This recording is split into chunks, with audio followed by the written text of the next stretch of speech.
3D laser art and laser animation have been part of my life for 29 years. 29 years ago, I bought a club in the northeast of England, and in that club came a laser. And one day, my DJ sat me down and said, "Watch this."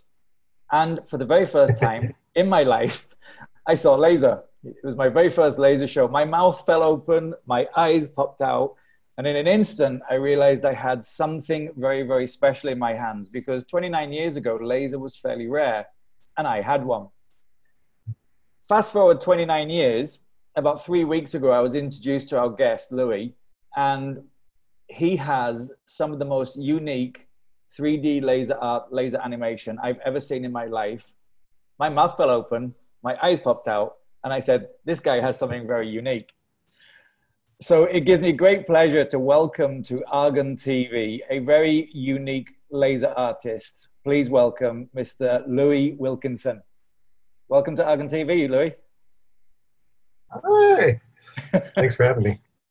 It's great to have you here. And I must say, your background puts my background to shame. That looks amazing. So it's actually, honestly, what I use for my work background as well. As I'm on Zoom most of the day.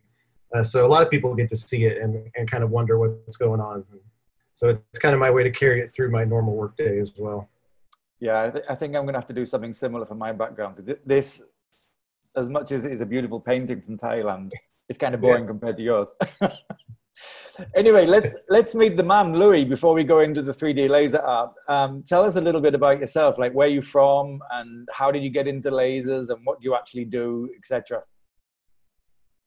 Okay, I won't go too far back, but I'm based out of Indianapolis, Indiana, in the United States. I grew up close to where I'm living now, so I've moved a handful of times, different parts of the city, but for the most part have stayed pretty local to Indianapolis.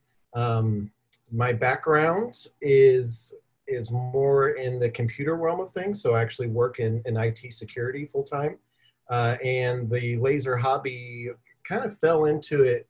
I wouldn't say accidentally, but about 3.5 years ago, I was replacing a green laser pointer. My wife had been gifted a green laser pointer by one of her high school instructors who taught astronomy. And so it was used to point out constellations and all that stuff. And from the first time I fired that thing, and this is an overpowered eBay Chinese laser, you know, probably rated at 5 milliwatts, where in actuality it was probably around 50. And being able to see the beam just kind of, it brought everything together for me. I was like, this is awesome. So fast forward a little bit of time, I was replacing that laser and thought to myself, you know, I could probably put one of these together. Like, I want to know how to build this. So I set out on a journey, actually came across the laser pointer forums and familiarized myself with that group of people and taught myself how to assemble a laser, a diode-based laser.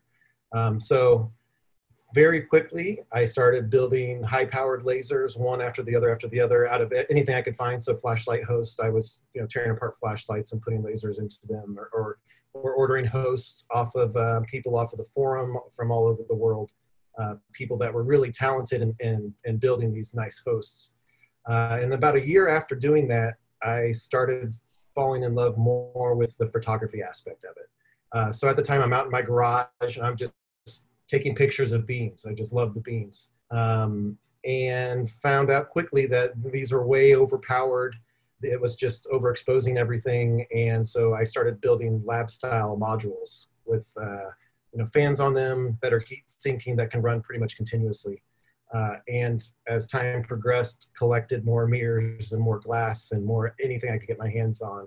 And that's kind of how I got to where I am today. It was a little bit of luck, but really it's this fascination I've always had with light in general. And then being able to kind of use both sides of my brain in the building aspect and the science behind making a laser work, and then the art creation. It's kind of my excuse to my wife is why I get to spend so much time on it, is that I get to use both sides of my brain. So it became my hobby. That's pretty cool. I guess you owe quite a lot to your wife, eh? That's very For that laser pointer. And what I think is interesting, as I talk to many people in the laser industry, so many people have a story kind of like yours and like mine. I didn't deliberately go, I want to be in the laser industry. One day I just walked into a bar and it had a laser in it. And one day you were given a laser pointer. And I think there's a moment where it's you either get it or you don't get it. And I guess we got it. You can say that. Yeah.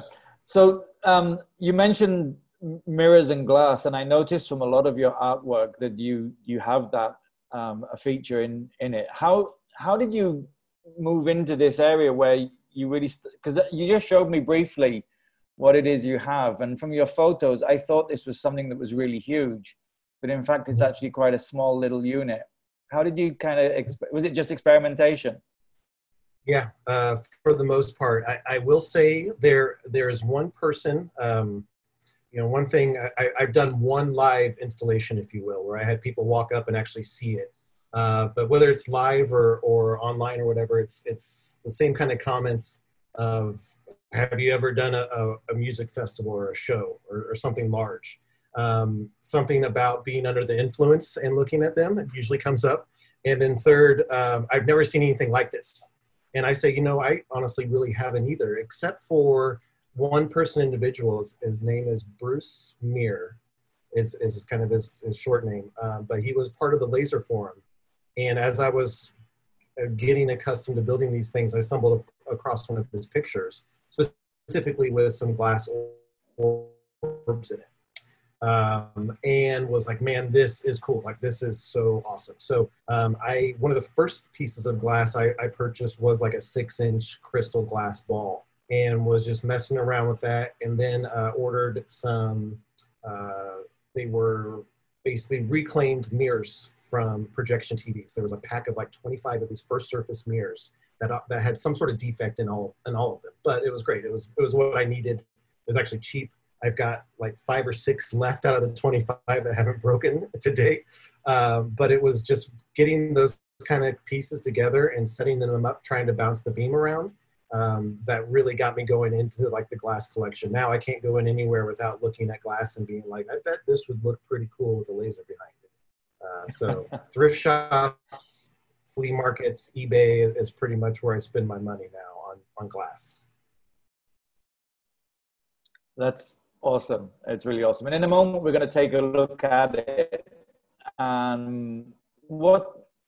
Let's talk about the equipment that you're using in the way of lasers. What lasers do you have there, and how big are they?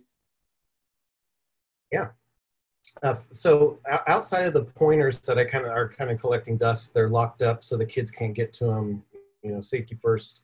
The high-powered stuff. The lab style modules that I built are all sourced from the modules themselves off of eBay. The diodes typically come from eBay as well, but the drivers too. So while I was making my own drivers, it became a lot easier and cost effective and everything to purchase all these different parts and assemble them off eBay. So as far as modules go, I honestly haven't counted. Probably in the range of like 15 or so little lab style modules that I can show you. I actually got one sitting right here. So it's basically just this little guy. Of all, different flavors, different diodes as far as wavelengths go and strengths go. But for the most part, I keep them pretty low powered. So they're not overexposing. And so I can be able to mix the light effectively. So nothing kind of overpowers anything else. I have a couple of benchtop power supplies that come into play, and other power supplies, so I can kind of fine tune the strength of them on the fly if need be. But for the most part, I'm just using these modules here, and then a lot of optics to go with it, to shine it through or refocus it or split it, diffraction gratings, and literally just glass to do like certain Lumia effects with it. Awesome. That's cool. So in a moment, we're going to take a look at the actual unit, and we're going to have a little play with it, which I'm looking forward to. But in the meantime, I'm talking to Lewie Wilkinson about 3D laser art and laser animation. His unique collection of laser art is just incredible. We'll be back in just a moment.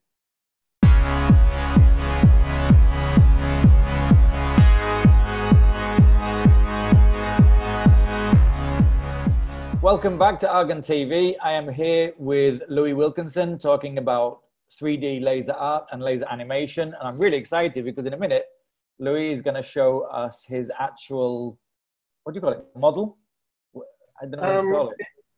You know, it's really a glass structure. I mean, it's I don't know. I mean, it's part of the laser art. I guess I've never really defined what this piece is, so. We should give it a name. Yeah, maybe. Maybe we should have a competition. Ask people to write in with a name. Anyway, let's take a look at it. So maybe you can give us a walk through. You're going to switch over phones, yeah?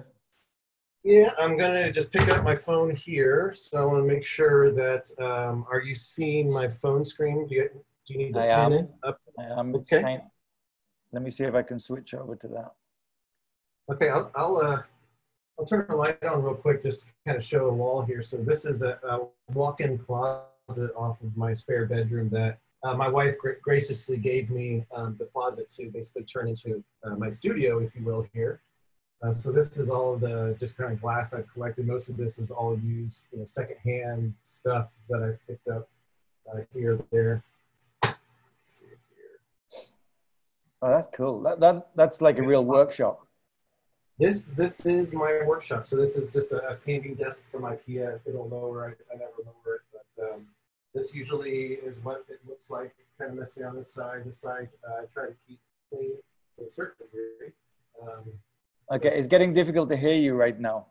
Okay, well, let me turn my microphone on. I'll mute this one here. Okay, how many hours a day do you spend in there? Well, I have a full-time job and 5 kids, and this is not turning down. So this is cool. So you've got how many glass structures there? Was it triangles and spheres? I'm sorry, can you hear me still? Yes, that's better. Okay, great. All right, so I'm gonna kill the lights here and kind of take a closer look, if you will. I'm not sure how the exposure is going to look with the zoom settings. It looks good here. Cool. So most of this stuff, everybody's probably pretty familiar with. I've got a couple RGB projectors. This one I assembled on my own. It was pretty massive. I had all the different modules were ones that I put together. So it was a few watts. But it was way overpowered for what I was using. So this module I purchased off of eBay to make things a little simpler, a lot less power, so I'm not completely overexposing everything, just blasting the camera away. What kind of power are we talking about? Is it low, high? This here is rated at 600 milliwatts. However, I have turned everything down quite a bit. So if everything was on full bore, it's probably half of that, if I had to guess. Yep. The only laser power meter is something I assembled from some schematics I found online. Works pretty well, honestly, but it's not obviously a professional one. Yeah. This one was off eBay. This was rated at 500 milliwatts, this RGB guy. Okay. So it's hooked up through a Pangolin interface. The one that I put together myself, I'm using actually a Mocha light card here to control that laser. So over here is basically some Lumia I got set up, and I use a ball of different sizes. I use that, or maybe this semi-sphere or this smaller glass ball as basically just a lens. Yep. To refocus that. So on the background is that glass pattern that you're seeing from this. This is a sample piece of glass from a glass store here in Indianapolis.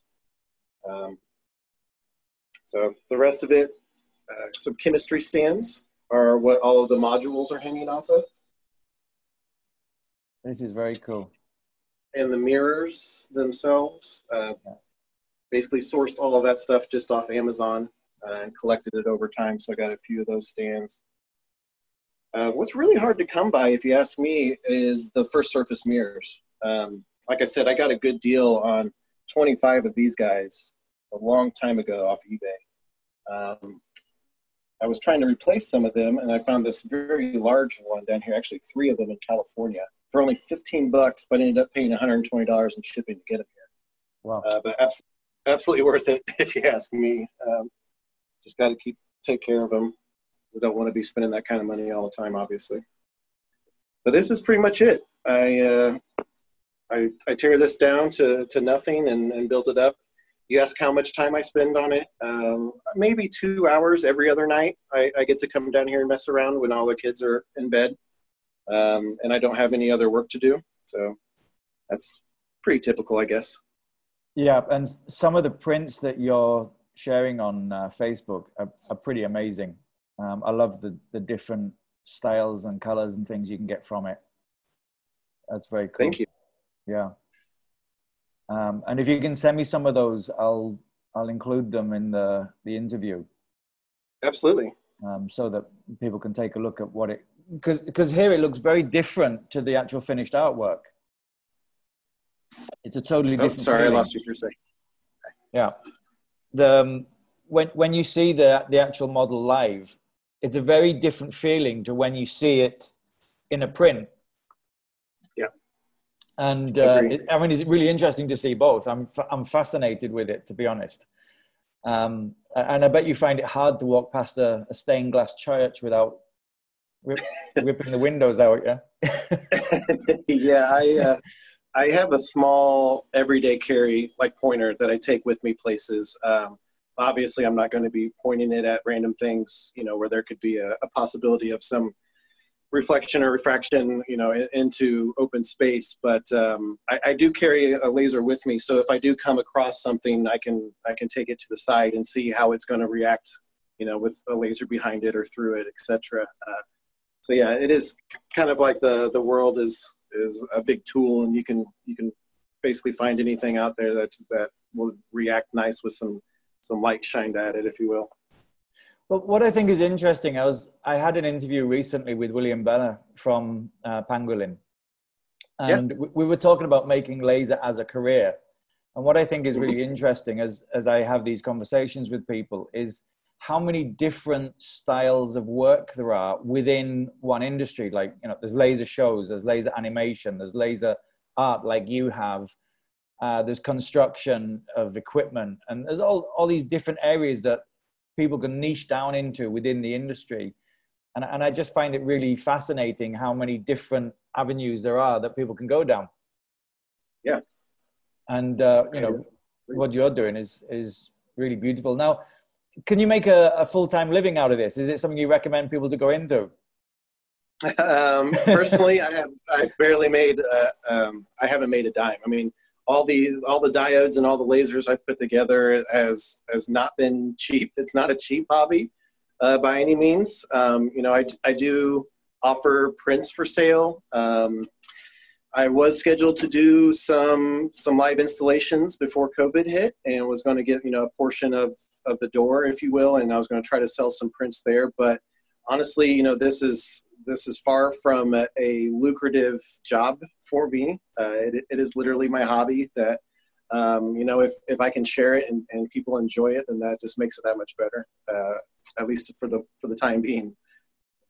Yeah, that's cool. I remember when I started, my first show was 1989, I think.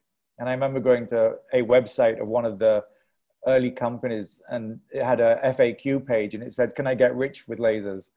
And they said, "Definitely not." I'm not going to beat around the bush here. I mean, it's an art, and people value art very differently. Yes. And people have different, discretionary income. So it all depends, I guess, who your audience is. But I think just hearing compliments and inspiring others that are like, "Hey, I'd love to try this out. Can you give me any pointers?" And the answer is yes. Like, I will talk your ear off. You're going to hear a bunch about safety, right out of the gate. I'll give you that warning. But, as far as tips on what's a good entry way to kind of start setting things up, you know, that's great to hear. If somebody, you know, it's hard to find, I don't want to say laser friends, but I don't have anybody in this area that I can hang out with regularly, you know, that to sit around and talk about lasers or goof around with lasers. I've got some friends who like to come and check it out. But bringing somebody kind of into the hobby or just the laser world, give them laser brain for a little bit, is exciting, if you ask me. So. Yeah. Well, if you ever want to jump on a plane and come over to the Philippines with your family, you're always welcome to. Bring a couple of lasers. That sounds terrific, to be honest. So, thank you. Okay. So, yeah, you're always welcome. How do people get in touch with you if they're inspired by, you know, they want to buy some of your artwork or they want to just talk about this in any way? How do they get in touch with you? I think the easiest way is Instagram. So a coworker of mine convinced me to get on Instagram the end of 2018. Okay. And that's really where I have found the best audience. You know, I try other avenues, but don't get a whole lot of great feedback. But Instagram's been kind of a nice community and accepting for something as unique as this could possibly be, I guess. Okay, well, shoot me your link for Instagram and I'll include it in the description so that people can reach you there. Yeah, that's awesome. That'd be terrific. I'd love to talk to some more laser heads. That'd be great. Cool. Well, I mean, Instagram is a very visual place anyway, so I guess it's ideal. So do you have lots of these prints hanging around your house on the wall? Only a couple, honestly. I didn't make a whole lot. I did before I had the installation that was coming up, and then that never happened. So I've got a box of some prints here, and then I just recently stood up an online presence on Threadless. Mostly so when people are asking me, can I get a print? I can say, yeah, and it's really cost effective. It's cheap to go to Threadless and get a print, as opposed to the ones I printed here for like a gallery are super, super high quality and expensive. And I would rather, you know, make it easy for people to have something if they really want it. Okay, so is that Threadless, did you say? Yeah, Threadless is the site. You know, it's kind of like a Society 6 or something along those lines, where you go in there and you're like, I like this design, and you can make a print of it or put on a T-shirt or a mug or a bed sheet, whatever you kind of want. So that's nice. I like that. Print on demand. Yeah. What's that? Print on demand style. Yes, exactly. Yeah. Yep. Okay, great. Awesome. Okay, well, I'm here with Lewie Wilkinson, and we've been talking about 3D laser animation, and it's just absolutely brilliant, mind-blowing. I love it. We'll be back in just a moment.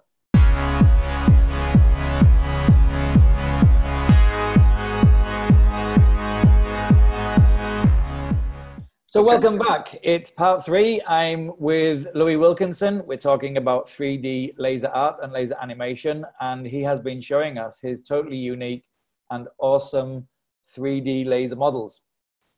And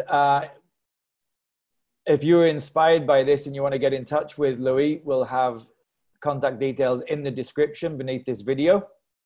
And as we round up with the final part, I just thought I'd throw Lewie some random questions just so we can get to know him a little bit better. So number 1, what's your favorite color? You know, seriously, since the Sharp company made this diode readily available, it's somewhere between 488 and 495 nanometers. So it's like this really, really pretty blue to like a cyan. I'm going to go with 488, this one right here. That's my favorite. Nice. 488. Okay, that sounds brilliant. And second question, what's your favorite city? City? Oh man, I've got a soft spot for some cities down in the Virgin Islands, where I have my wife's family, and we got married down in St. Thomas. So it's a little bit outside of there, but I've always had a fondness for some different places in St. Thomas, I would say. Brilliant. And third question, if you could have dinner with anyone, dead or alive, who would it be? Woo, dead or alive. Gosh, I got to get some points here. I'm going to say my wife. but outside of that would be Dave Grohl. So my wife and then Dave Grohl. Yeah, that's cool. I think Dave Grohl's amazing dude and does a lot of cool things and is obviously a performer, entertainer. So yeah, that's my knee-jerk reaction. Excellent. So I know what the next question is going to be. Which band would you like to do lasers for? I'm gonna switch it up a little bit on you.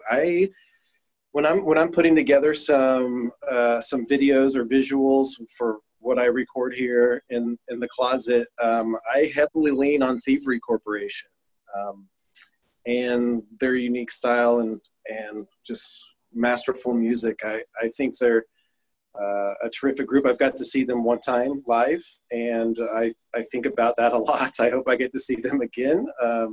But I think that would be probably my go-to. Okay, I will have to check them out. I'm not very familiar with their music. Oh, good. Yeah. Good. So that'll be an interesting journey. What's your favorite food? Oh, steak, easily. Cows Excellent. are good. All right, and then last question. What's Louie's secret to success? Oh, man, in life in general, and lasers in just everyday life. I mean, it's kind of the old adage where you always give 100%. So kind of like with lasers or anything I get interested in, like I kind of go head first. I'm not going to back out of it halfway through it. So pretty much give it your all. You know, I've been lucky in a lot of aspects of life where I've gotten good genes or good uprising, good you know, my parents are loving and caring individuals and I got a great family and all this stuff. But I think just putting your heart into whatever you're doing, giving it your all, and it's going to be the key to not only success, but happiness in the end. Awesome. It doesn't get much better than that, living the dream. Yeah. Well, Louie, I want to thank you for taking the time to share what you do with our community. It's really awesome. I'm very impressed with what you're doing, and you kind of inspire me to. I have a laser over here on my right-hand side. Maybe I'll turn that on a bit later and play with it. That's awesome. I love being here. I just the chance to talk to somebody who appreciates it makes my day. So this has been a great chat, honestly.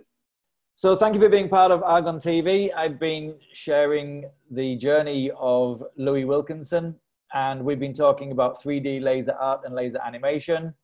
And I look forward to seeing you all again on another episode of Argon TV very soon.